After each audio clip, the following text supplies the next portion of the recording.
Ya, terkadang kita lupakan. Contoh, nikmat ngedip aja. Itu kan dianggap sepele sama kita, betul nggak? Kagak pernah diingat-ingat itu nikmat, betul? Ya, kalau kita kan dianggap nikmat, kalau dapat duit banyak, nikmat, alhamdulillah. Padahal ngedip aja, ngedip itu nikmat. Coba bayangin Pak. Jangan dibayangin, udah dicoba aja. 15 menit nggak usah sejam. Melotot aja lu kagak ngedip. Coba, enak gak? Melotot aja 15 menit kagak ngedip. Enak gak? Gak enak. Mata tuh bercucuran air mata. Gak usah gitu lah, kita sakit mata aja, nggak sakit mata. Ya Allah ya Rob. Benar gak? Sujud kayak mata mau nongol itu, kayak mau keluar. Betul. Tuh, nikmat ngedip aja tuh. Seperti nikmat apa lagi? Menghirup napas ini. Napas yang kita setiap hari, jutaan oksigen, ribuan, jutaan. Mungkin triliunan oksigen yang kita isap. Benar gak? Itu dianggap sepele, kita lupakan nikmat seperti itu. Coba bayangin Pak, kita nggak bisa napas, nggak usah sejam, semenit aja kagak bisa napas. Dikasih pilek aja, kita kasih pilek, ampun, pilek, ya kan? Kagak enak banget, ngeluh mulu, ya Allah, nggak bisa napas, ya Allah, gitu mulu ya, padahal pilek doang. Kita pilek paling banter lah seminggu lah dikasih pilek sama Allah, ngeluhnya luar biasa. Dikasih sehat, niat napas tuh.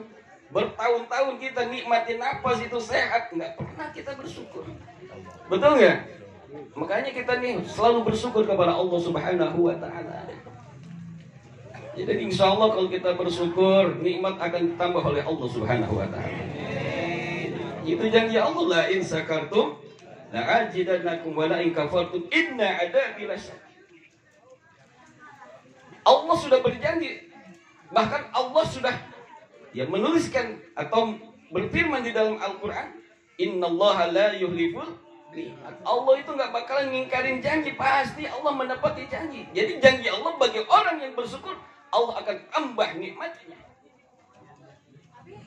Maka semuanya ini nikmat kita syukurin, mudah-mudahan Allah tambah nikmat-nikmat kita. Punya handphone satu, syukurin tuh handphone insya Allah jadi dua. Ya, punya motor butut, ya syukurin insya Allah itu ditambah lagi. Punya rumah walaupun ini syukurin ditambah jadi dua. Ini udah ngerti aja nih ujung-ujungnya kemana nih. Punya bini ya, atau jelek hitam, akhlaknya masya Allah sama laki galak banget. Syukurin aja udah, syukurin insya Allah ditambah jadi dua. Ibu-ibu dari tadi nih nyari meja betul Ustaz katanya. Dua. Insya Allah akan ditambah oleh Allah. Kenapa janji Allah? Cuma terkadang kita sudah suka salah mengartikan, mendefinisikan ya, tentang masalah syukur. Terkadang kita dapat nikmat, anak lulus sekolah, panggil ustadz, panggil kiai, panggil jamaah masjid, datang ke rumah, namanya tasyakuran. Anak dihitan, panggil ustadz, panggil kiai, panggil jamaah ke rumah, tasyakuran. Betul. Punya rumah baru, panggil ustadz, panggil kiai, panggil jamaah, panggil habib, ya kan? Judulnya apa? Tasyakuran. Tapi kita ditanya, apa artinya syukur? Yang penting gue masuk syukur ya. Syukur dikatakan oleh Syekh Ibnu Adam di dalam kitabnya Dalilul Falihin, beliau mengatakan as-syukru huwa sarful abdi ala ma an'ama Allahu 'alaihi ajli. Apa itu? Tarif syukur, definisi syukur. Syukur itu menurut Syekh Ibnu Adam adalah mempergunakannya seorang hamba atas nikmat-nikmat yang telah Allah berikan kepadanya untuk mencari ridho Allah Subhanahu wa Ta'ala. Itu namanya syukur. Maka kalau kita diberikan nikmat panjang umur, sehat walafiat, pergunakan tuh nikmat umur panjang, sehat badan untuk mencari ridho Allah, bukan untuk mencari murka Allah. Betul? Banyak sekarang orang badannya gagah, ya jiwanya badannya sehat, tapi apa dipakai maksiat, kira-kira tuh Allah ridho enggak? Gak bakalan ridho. Punya harta banyak, duit banyak, ya kan? Itu nikmat dari Allah. Pergunakan tuh harta yang banyak, duit yang banyak untuk apa? Mencari ridho Allah Subhanahu wa taala. Bantu pesantren, bantu masjid, bantu ustaz, bantu kiai. Jangan pelit. Terkadang maulidan, ya Allah, panitia sampai kalang kabut nyari dana. Benar nggak? Ini pengalaman saya. Apalagi saya nggak pernah punya panitia maulid, saya nggak pernah. Setiap tahun bikin besar-besar nggak pernah. Ibu-ibu doang yang bantu. Tapi alhamdulillah niat karena Allah, ya, alhamdulillah bisa sukses peringatan maulid. Tuh bantu dengan harta, jangan harta banyak dipakai untuk maksiat, pakai judi, pakai lacur, pakai mabok, maka hartanya nggak bakalan berkah. Kenapa? Allah nggak ridho. Betul. Makanya nih harta yang banyak pergunakan. Itulah namanya syukur. Terkadang kita nih mau Agustusan, sebentar lagi mau Agustusan nih, banyak spanduk bertebaran. Tulisannya cakep, tasakuran memperingati Hari Kemerdekaan Republik Indonesia, menampilkan artis ibu kota. Itu tasakuran tulisannya, tapi isinya artis ibu kota. Yang nyanyinya pakai pakaian seksi, lagunya lagu mengundang syahwat. Ya, kayak Cinta Satu Malam. Coba itu Cinta Satu Malam apa itu? Lagu Jablay itu. Benar gak? Cuma satu malam doang bercinta. Kira-kira kalau kita nanggap dangdut, bukan saya anti dangdut, ya diisinya dengan artis-artis yang seronok, pakaiannya yang seksi-seksi, kira-kira Allah ridho enggak? Ini kalau para pahlawan bisa bangun lagi, bangun ditembak-tembakin sama pahlawan. Kurang ajar lu, gua berjuang mati-matian sampai berkorban nyawa, kira udah merdeka lu diisi dengan maksiat. Untung Allah nggak izinin tuh bangun lagi pahlawan. Dibedil. Betul nggak? Saya bukan anti dangdut, saya penggemar Rhoma Irama. Iya kan? Iya. Betul, saya hampir hafal lagu-lagu Rhoma Irama. Kenapa? Saya senang sama beliau. Luar biasa pinternya, luar biasa alimnya. Di antara para artis-artis yang ada di Indonesia, yang mungkin yang paling alim beliau, yang banyak hafalan hadisnya beliau, yang banyak hafalan ayat Al-Qur'annya beliau. Makanya saya senang sama beliau.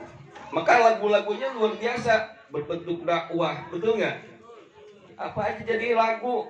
Makanya kalau bisa nyalonin jadi presiden dah, Bang Haji Roma. Nah iya, gampang dia mau apa-apa aja pakai nyanyi, pakai lagu. Ada orang tawuran, ya kan? Pakai nyanyi dia, stop. Bertengkaran, stop, gitu ya. Judi. Ya, lagi ada orang lagi main gapleh, judi kan gitu ya. Iya. Luar biasa, pinternya luar biasa untuk Bang Haji Rhoma Irama. Sampai mobil mogok aja, mobil mogok jadi lagu. Lagi show dia di daerah Bogor, Puncak, ya kan? Ada mobil truk mogok. Kata beliau, rem tangan. Suruh rem tangan. Rem tangan. Masya Allah. Siapa tuh yang ngomong?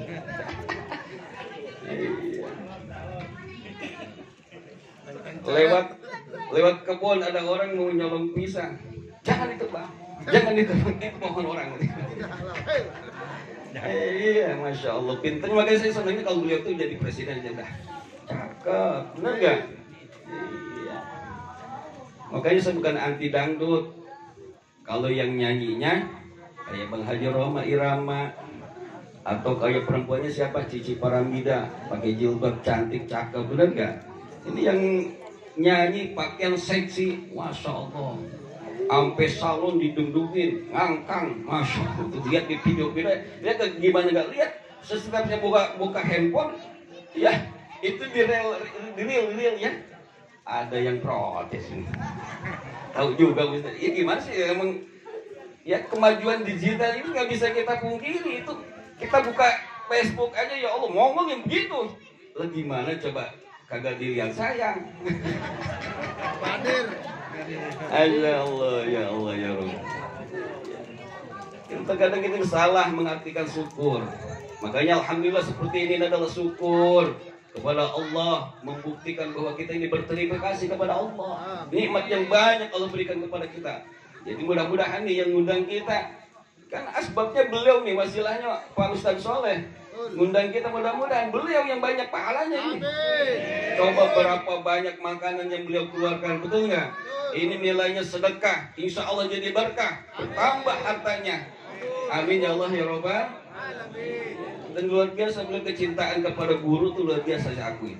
Semenjak pertama beliau berteman dengan saya, ya, yang saya yang dianggap guru, berteman sama saya, ya Allah luar biasa. Setiap mau ada konfiah laporan nanya sama saya. Emang begitu harusnya. Pas ahla dzikri in kuntum la ta'lamun. Kalau kita nggak ngerti nggak bisa nanya sama yang ngerti gitu. Luar biasa beliau itu. Makanya hidupnya berkah. Luar biasa beliau itu, punya mobil sekarang alhamdulillah. Udah umroh tuh. Yang luar biasa. Yang ada ustadz nggak bisa umroh.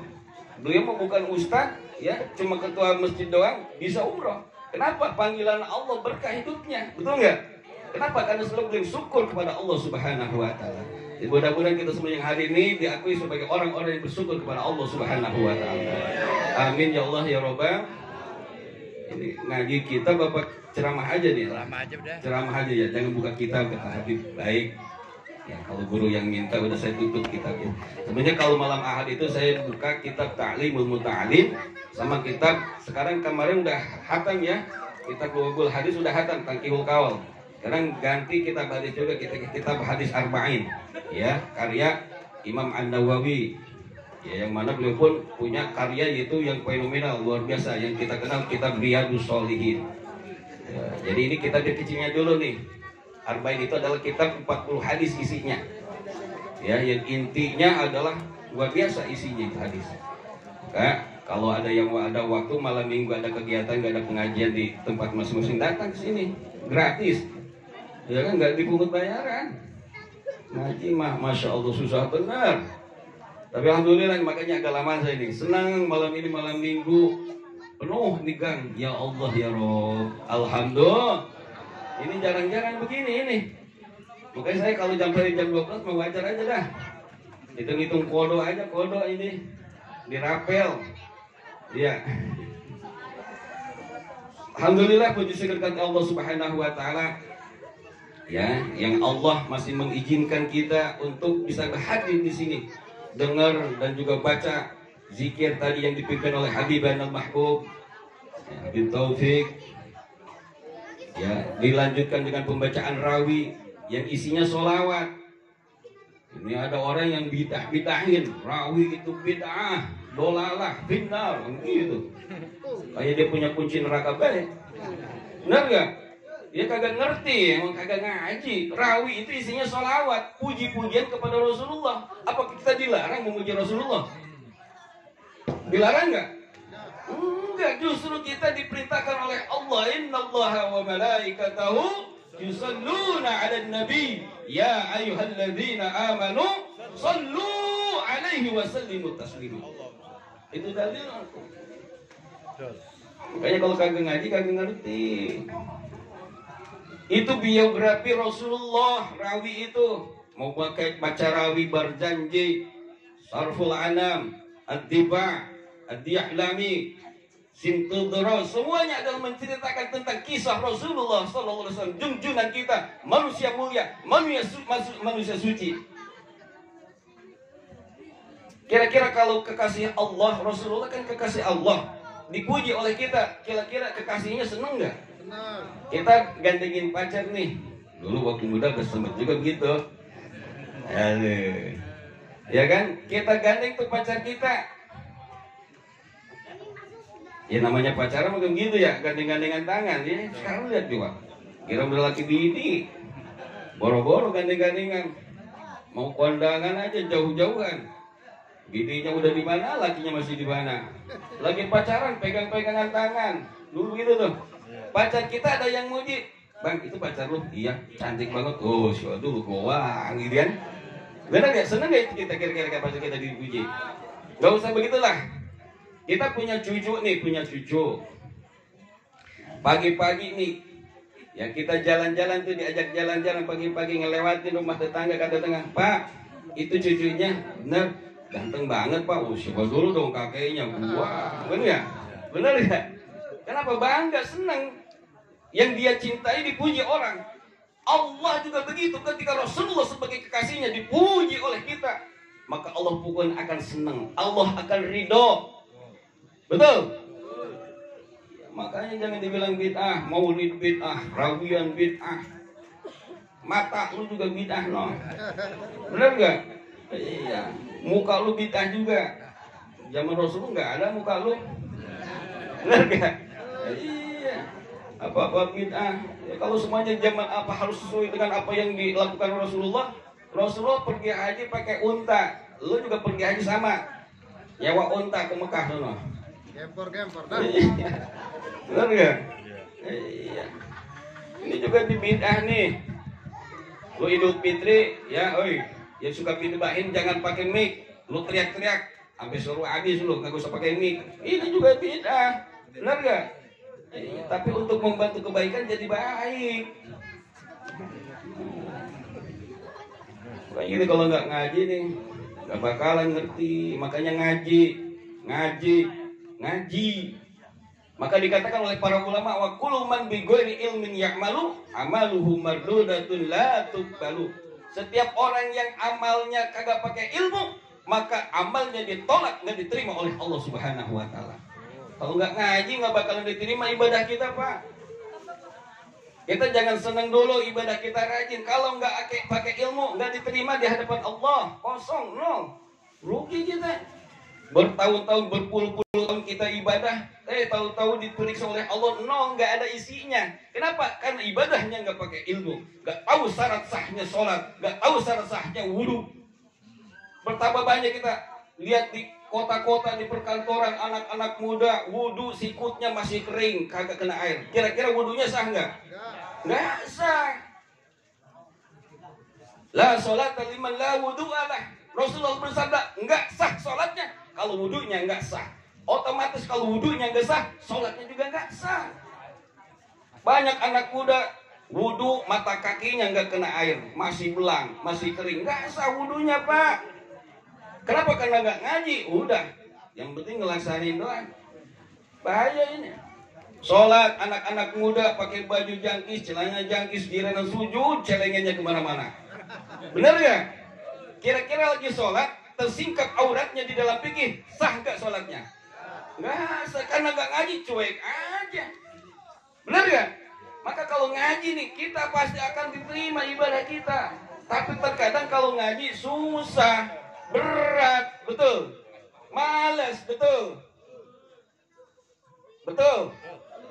Yang kencang, betul.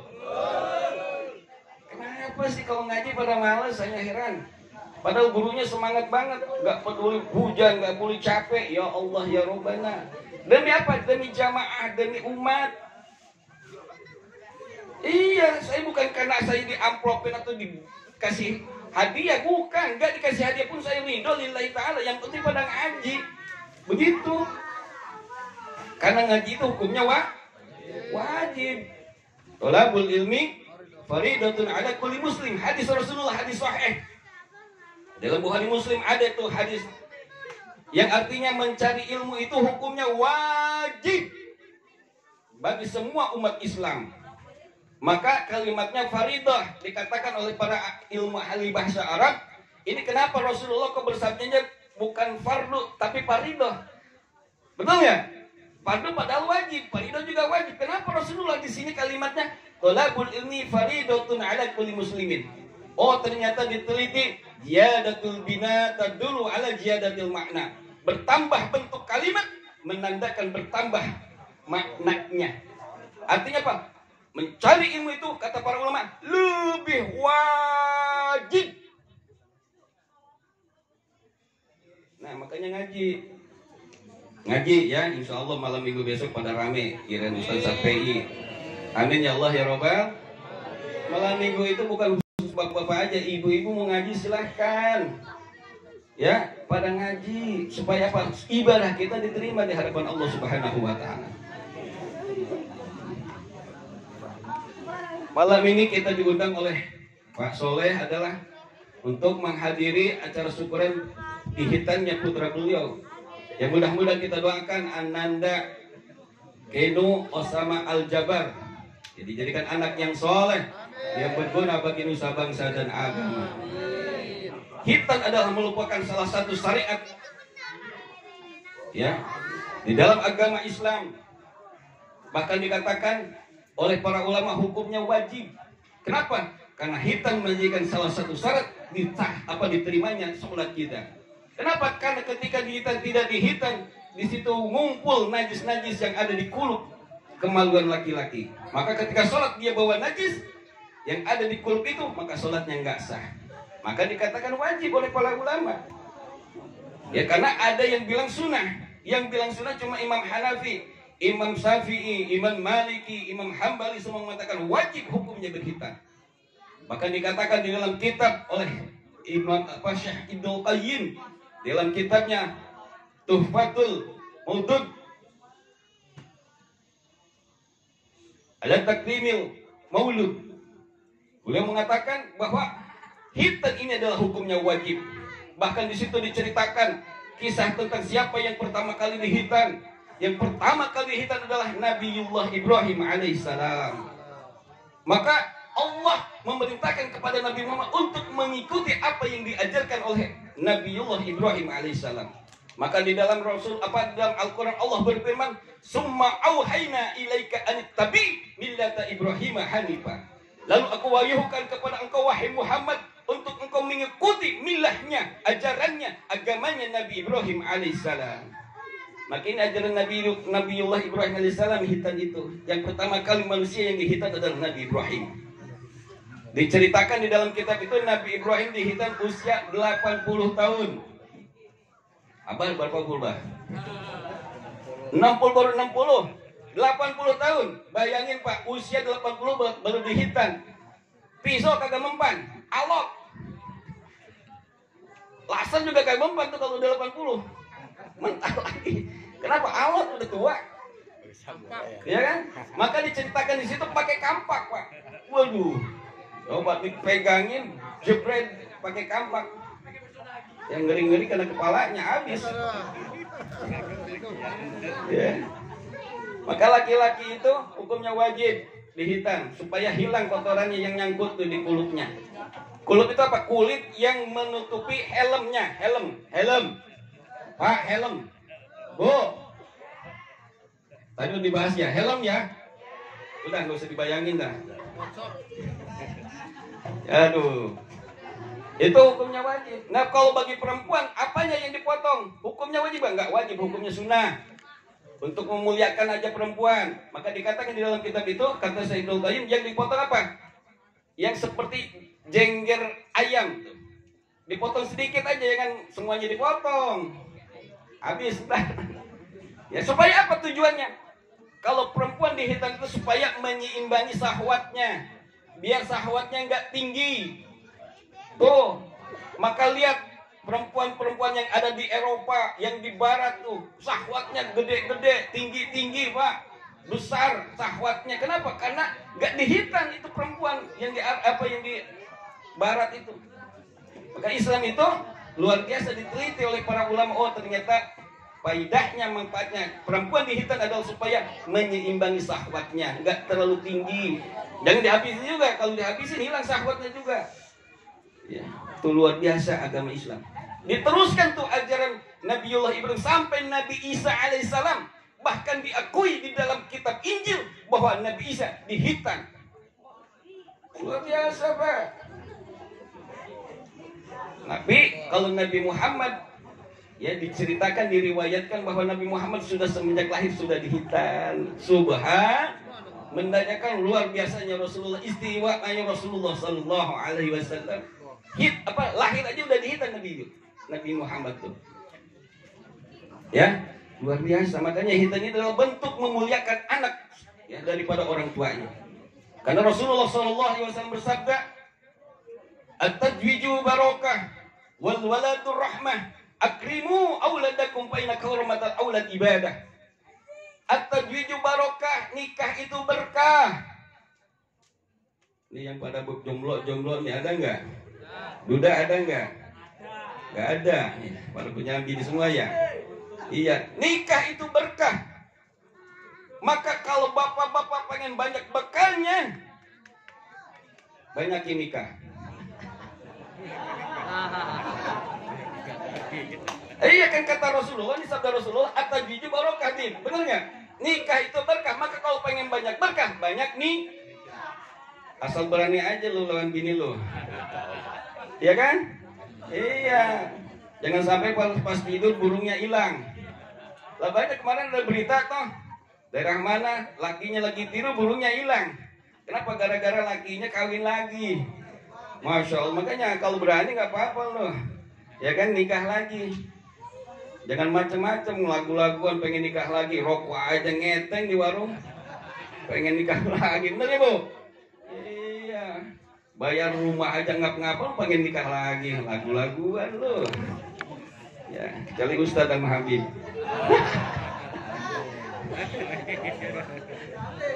Masya Allah. Iya. Lalu apa? Wal waladur rahmah, ketika kita sudah nikah, tentu kita punya anak. Maka kata Rasulullah, wal waladur rahmah, anak itu ada rahmat, kasih sayang dari Allah Subhanahu wa taala. Maka ketika orang tua sedang berantem, sedang marah sama bininya, bertengkar, anaknya datang, berhenti. Kenapa? Anak jadi rahmat, betul? Iya, kita pulang kerja yang dipikirin anak kita, betul ya? Sampai beli makanan di jalan, kenapa? Ingat anak kita, kenapa? Anak jadi rahmat buat kita. Maka Rasulullah melanjutkan hadis ini, akrimu auladakum fa inna karamatal aulad ibadah. Muliakanlah oleh kalian anak-anak kalian. Kenapa? Karena memuliakan anak adalah salah satu bentuk ibadah kepada Allah Subhanahu wa taala. Nih. Hitan adalah merupakan bentuk memuliakan anak dari orang tuanya. Maka ibadah semuanya. Luar biasa, Pak. Maka anak kita nih harus dididik.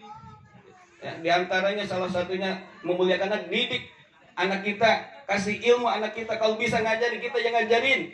Kalau nggak bisa, masukin pondok, masukin lembaga-lembaga pendidikan Islam. Tapi hati-hati zaman sekarang, jangan asal memasukkan anak. Banyak pesantren-pesantren ketika anak sudah keluar dari pesantren, berantem sama orang tuanya. Kenapa? Orang tuanya tahlil, bilang bidah Pak. Orang tuanya maulid bidah Pak, nggak boleh. Hati-hati Pak, makanya masukin anak ke pesantren, tanya dulu Ustaz Kiai. Ustaz, kira-kira anak saya masuk ke pondok itu boleh nggak? Bagus nggak? Kata Ustaz nggak boleh. Jangan masuk ke situ. Ikutin, jangan asal mau pesantrennya bagus, ya kan? Jangan lihat bagusnya doang. Lagi-lagi viral sekarang di Indramayu, no. Apa tuh pesantren apa? Al Zaitun. Itu udah dari dulu pesantren nggak bisa. Kenapa? Duitnya banyak. Aparatnya disogok, pejabatnya disogok. Nggak bisa dibubarin. Kenapa? Duitnya banyak. Kalah. Pejabat-pejabat kita, aparat kita, imanuhum bi amplop bihim. Pejabatnya imannya karena amplop, aparatnya imannya karena amplop, maka nggak bisa dia membubarkan. Sampai kemarin viral polisi dibentak-bentak sama si Panji Gumilang itu. Saya nggak bakal nyebut saya apaan saya. Dia bilang saya madhabnya madhab Soekarno. Buset. Ada yang madhab Soekarno. Ngaco tuh orang. Tapi kemarin bilang lagi saya komunis. Masya Allah. Komunis itu nggak punya agama, nggak punya Tuhan. Ya Allah ya Rabb. Makanya hati-hati. Ya, jangan sampai kita terjebak dengan pesantren yang bagus, yang modern, tapi ajaran menyesatkan. Hati-hati. Maka didik dengan pendidikan agama. Rasulullah bersabda, adibu auladakum ala salasi husulin. Didiklah anak-anak kalian atas 3 perkara. Ini sabda Rasulullah. Yang pertama apa? Hubbi nabiyikum. Ajarilah, didiklah anak-anak kalian untuk cinta kepada nabimu. Maka para ulama ngajarin, nyontohin sama kita, ngadain acara maulid. Kenapa? Untuk nambah cinta kita kepada Rasulullah Sallallahu Alaihi Wasallam. Maka para ulama dia tulis ya karya-karya luar biasanya dalam kitab-kitab rawi. Kenapa? Untuk menambah kecintaan kita kepada Rasulullah Sallallahu Alaihi Wasallam. Yang kedua, wahubi ahli baitih. Ajarkan ke anak-anak kalian untuk cinta kepada keluarganya Rasulullah Sallallahu Alaihi Wasallam. Apalagi sekarang Pak, banyak orang-orang yang ngakunya alim, ngakunya kiai, ngakunya ahlu sunnah wal jamaah, tetapi dia benci kepada keluarganya Rasulullah Sallallahu Alaihi Wasallam. Maka aswajanya palsu. Perlu diragukan tuh dia. mau kiai kayak mau apa, kalau dia udah benci kepada ahlul baitnya Rasulullah, jangan dipercaya Pak. Udah kita ikutin ulama-ulama yang dulu, dia ngaku pintar, apa pintarnya dia lebih pintar daripada Syekh Hasyim Asy'ari, Hadratus Syekh pendiri NU, betul nggak? Pendiri NU dari dulu apa nggak tahu kitab yang dia baca? Tahu Pak, lebih paham daripada dia Hadratus Syekh, tapi dari dulu Hadratus Syekh nggak pernah ngungkit-ngungkit nasabnya para ahlul bait, betul? Apa dia lebih pintar dari Hadratus Syekh? Betul. Hati-hati, maka jam sekarang zaman fitnah, banyak membenci para ahlul baitnya Nabi. Siapa sih ahlul baitnya Nabi? Yaitu para habaib nih, samping kiri kanan saya ini zuriyahnya Rasulullah. Yang seharusnya yang dia ceramah di mana-mana, yang menceritakan tentang keutamaan cinta kepada Allah, bukannya para habaib. Kenapa kalau para habaib yang ngomong disangkanya pengen dimuliakan, pengen dihormat? Kita nih yang ahwal, yang bukan habaib, justru kita yang ceramah untuk apa? Memuliakan para habaib zuriyahnya Rasulullah SAW. Betul apa betul? Hati-hati kita jangan ikut-ikutan. Rasulullah di dalam hadis yang sahih bersabda, la yubghidu ahadun ahla baiti illa adkhalahu an-nar. Tidaklah benci seseorang kepada keluargaku kecuali dia akan masuk ke dalam api neraka. Sehebat apapun ibadah kita, sholat tiap hari, puasa tiap hari, pergi haji tiap tahun, pergi umroh tiap bulan, tapi benci kepada keluarganya Nabi, hati-hati, kita akan dimasukkan ke dalam api neraka. Naudzubillah. Kita sholawat tiap hari, sholawat di dalam sholat, sholawat di pengajian. Tujuannya apa? Pengen syafaat dari Rasulullah SAW. Tetapi ketika menghina keluarganya Nabi, mencaci keluarganya Nabi, membenci keluarganya Nabi, hilang semuanya itu Pak. Bahkan di Al-Quran ini perintah Allah mencintai Habib itu, mencintai zuriyahnya Nabi itu. Allah berfirman, Qul, katakan wahai Muhammad, sampaikan kepadamu, la as'alukum alaihi ajra illa mawadata fil qurba. Aku enggak minta balasan apapun dari kalian wahai umatku atas kebaikan kepada kalian. Cukup ila mahabbah apa ila mawadata fil qurba, kecuali apa? Cintailah kerabatku, cintailah keluargaku, kata Rasulullah. Itu di dalam Al-Quran Pak. Siapa yang berani menentang Al-Quran? Keluar daripada Islam murtad. Hati-hati Pak. Makanya nih kita cintai keluarganya Nabi. Mau yang alim ke, mau yang gak alim ke, cintai. Mau yang soleh gak soleh, cintai. Bukan kita benci ya kepada habaibnya. Ya kita ikutin yang baik-baiknya. Yang gak baik gak usah diikutin. Betul. Tapi tetap kita hormat kepada habaib zuriyahnya Nabi Sallallahu Alaihi Wasallam. Yang ketiga, sekali lagi, ajarin anak-anaknya tilawatil Quran, baca Al-Quran. Maka di sini alhamdulillah sudah menjamur banyak di mana-mana. Ya, yang buka TPA. Dulu cuma di tempat saya doang. Sampai dulu mah hampir 50 santri saya. Sekarang alhamdulillah karena banyak, ya berkurang. Tapi nggak apa-apa, senang. Berkurang beban saya, berkurang tanggung jawab saya. Ya. Jadi khairukum man ta'allama al-Qur'an wa 'allamahu. Sebaik-baik kalian kata Rasulullah, orang yang belajar Al-Qur'an lalu mengajarkannya kepada orang lain. Dan mudah-mudahan kita semua diakui sebagai umatnya Rasulullah sallallahu alaihi wasallam. Mudah-mudahan nih Pak Soleh putranya sekali kita doakan. Mudah-mudahan Ananda Kianu yang tiap hari dibawa ke masjid, subuh aja dibawa ke masjid, luar biasa itu. Ya, anak-anak kecil bawa ke masjid. Ya, jangan nyuruh doang ke masjid, orang tuanya kagak ke masjid. Udah di masjid ribut mulu, orang kagak ada orang tuanya. Benar nggak? Orang tuanya dampingin, bukan nyuruh doang. Nak ke masjid, lu ini nonton TV mulu. Betul. Makanya nih orang tua contohin. Dakwatul hal abdul mimma dakwatil maqal. Dakwah secara perilaku dengan perbuatan lebih utama daripada dakwah secara lisan. Nah, maka contohin sama orang tuanya. Mudah-mudahan anak-anak kita juga umumnya dijadikan anak-anak yang soleh dan soleha. Al-Fatihah. Bismillahirrahmanirrahim. Alhamdulillahirabbil alamin. Iyyaka na'budu wa iyyaka nasta'in. Ihdinas siratal mustaqim. Shiratal ladzina an'amta 'alaihim ghairil maghdubi 'alaihim waladdallin. Amin. Silakan dilanjutkan untuk mahal ruqyah. Akan ditambahkan sebentar. Assalamualaikum warahmatullahi wabarakatuh. Waalaikumsalam. Ahsantum ya Ustaz Ahmad, ini sudah sampaikan kalau ilmunya luar biasa. Jadi kesimpulannya kita diwajibkan tolabul ilmi, wajib hukum depan. Memang kadang-kadang Habib suka sedih